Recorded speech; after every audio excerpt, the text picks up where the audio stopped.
Olá, bom dia, sexto ano, tudo bem? Bom, a gente vai estar dando início hoje ao nosso quarto bimestre, né? Nosso último bimestre aí, nossa primeira aula, ok? Bom, a gente vai começar falando sobre os sólidos geométricos, né? E o que seria esses sólidos? O sólido geométrico, ele é uma figura tridimensional, tá? E o que é uma figura tridimensional? Uma figura tridimensional é aquela que tem três dimensões. E aí, quando eu falo em três dimensões, eu falo em comprimento, em altura e largura, né? E aí, a gente observa que, por essa figura ela ter três dimensões, ela pode variar de posições, certo? Então, cada parte visível para a gente dessa figura, desse sólido, a gente dá o nome de superfície, tá? Imagina o seguinte, uma folha de papel ofício, né? A gente sabe que ela tem um comprimento, ela tem uma largura e, embora seja muito fininho, ela tem uma espessura também. Então, se eu viro essa folha de papel ofício para mim, aquela parte que eu tô vendo, né, a gente dá o nome de superfície.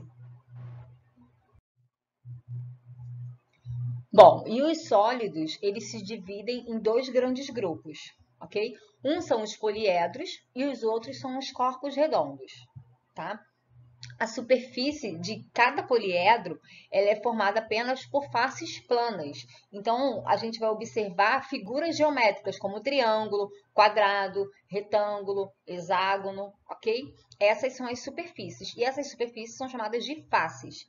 E os corpos redondos, né? Eles apresentam pelo menos uma parte arredondada, ok? Bom, a gente vai começar falando sobre os poliedros, tá? E aí, para a gente começar, a gente vai estar vendo quais são os elementos que compõem um poliedro. Então, nós temos os vértices, as faces e as arestas, tá? Cada região que forma a superfície de um poliedro, como a gente falou antes, é a face, ok? A gente tem um segmento comum às duas faces de um poliedro que a gente chama de arestas. E o ponto de encontro dessas arestas são chamados os vértices. A gente está o tempo inteiro em contato com poliedros, né, no nosso dia a dia. Quando a gente pega uma caixa de sabão em pó, uma caixa de leite, uma caixa de suco, né, quando a gente vê um cone na rua de sinalização, né, são exemplos de sólidos geométricos. Bom, assim como os polígonos são classificados de acordo com o número de lados, né? Os poliedros eles são classificados de acordo com o número de faces. Então, por exemplo, quando eu tenho um poliedro de quatro faces, o nome dele é tetraedro. Se eu tenho um poliedro com cinco faces, pentaedro. Se eu tenho um poliedro com seis faces, hexaedro. E por aí vai. Notem que o prefixo, né, é o mesmo lá da classificação dos polígonos. Só difere no 4, né? Porque lá a gente, um polígono com quatro lados é um quadrilátero. Aqui a gente vem com o tetra. Mas fora isso, ele vai seguindo o mesmo padrão. Bom, crianças, a gente vai encerrar por aqui essa aula de poliedros. Nós, na próxima aula, vamos aprofundar, porque nós vamos estudar tipos específicos de poliedros, tá? Então, junto com a aula, vocês já sabem que vai a lista de exercícios e a gente se vê na aula pelo aplicativo para poder estar tirando as dúvidas, beleza? Beijo para vocês e bom fim de semana. Olá, sexto ano, bom dia.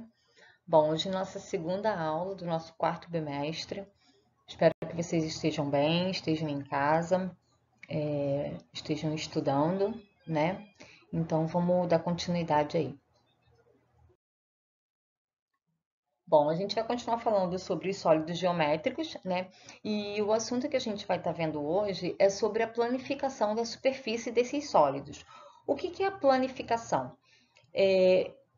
Pensa na seguinte situação: a gente imagina uma caixa de pasta de dente, né?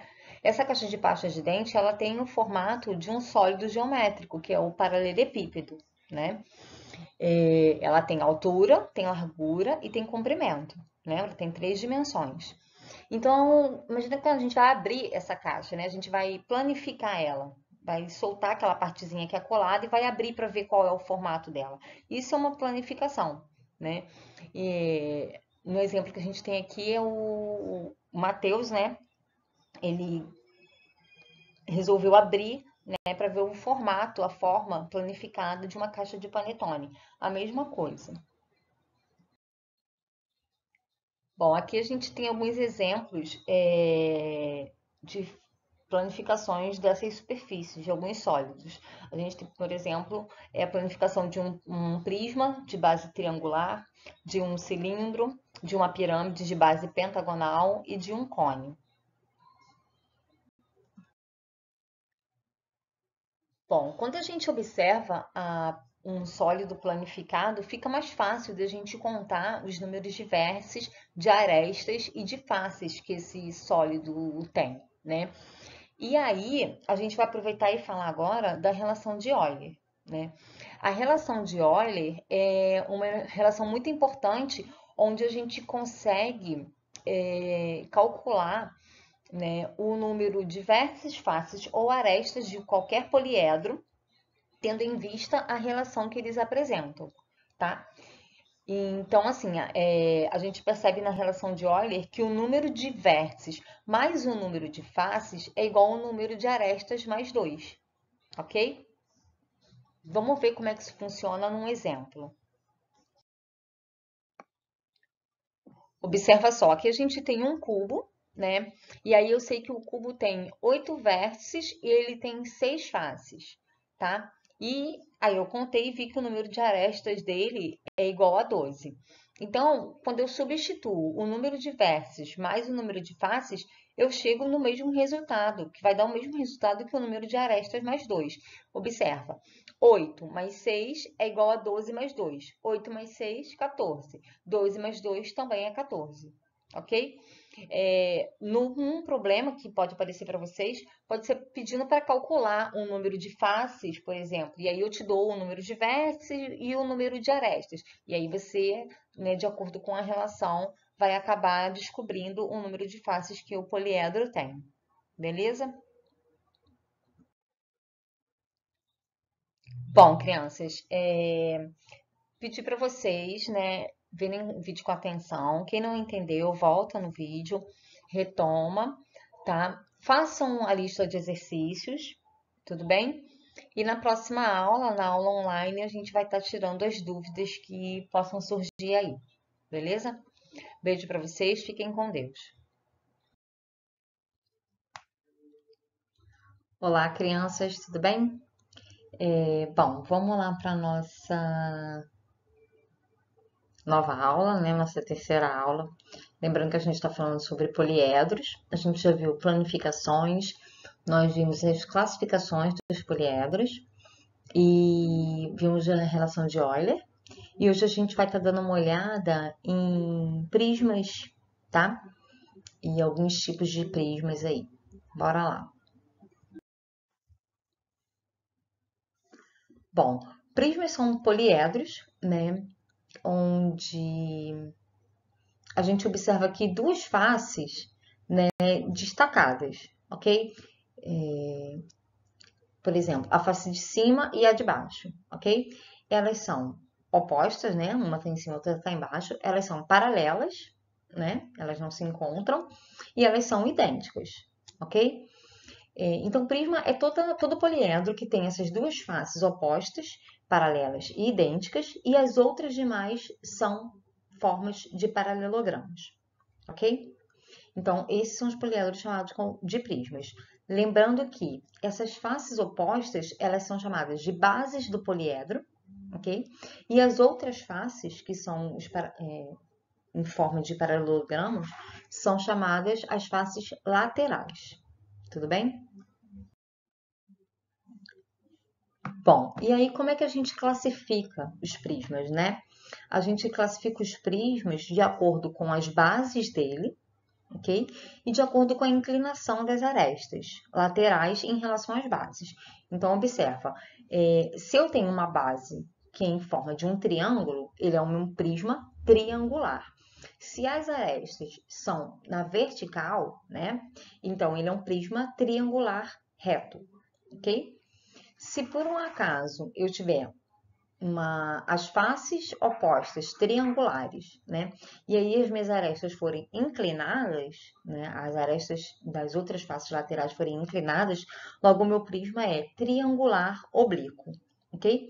Então, quando eu for classificar um prisma, eu dou o nome de prisma, aí eu dou um nome referente às faces opostas, né, que são as bases dele, se é triangular, se é quadrangular, se é pentagonal, se é hexagonal. Aí depende da forma que for a minha base, ok?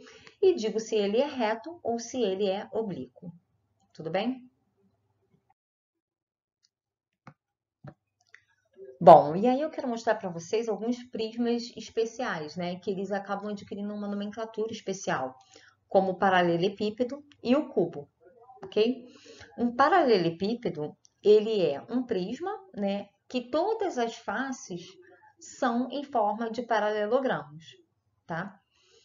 E quando isso acontece, e além de todas as faces serem em forma de paralelogramo, mas todas as arestas possuírem a mesma medida, a gente diz que ele é um cubo.